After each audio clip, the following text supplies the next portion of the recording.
আজ সন্ধ্যায় বাড়ি বা অফিস থেকে রাস্তায় বেরোনোর আগে একটু সাবধান, কারণ আবারও আলিপুর আবহাওয়া দফতর কিন্তু কালবৈশাখীর পূর্বাভাস জারি করেছে।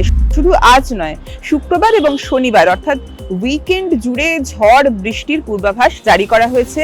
রীতিমতো অ্যালার্ট জারি করা হয়েছে কোথাও কোথাও।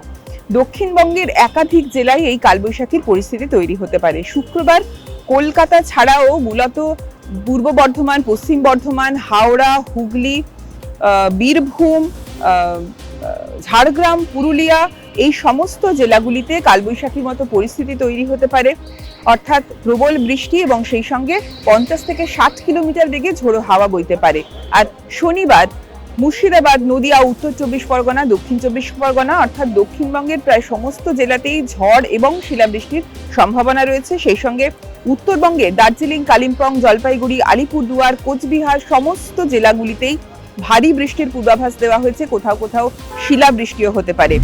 আজ কলকাতার সর্বনিম্ন তাপমাত্রা ছিল 25.4 ডিগ্রি সেলসিয়াস।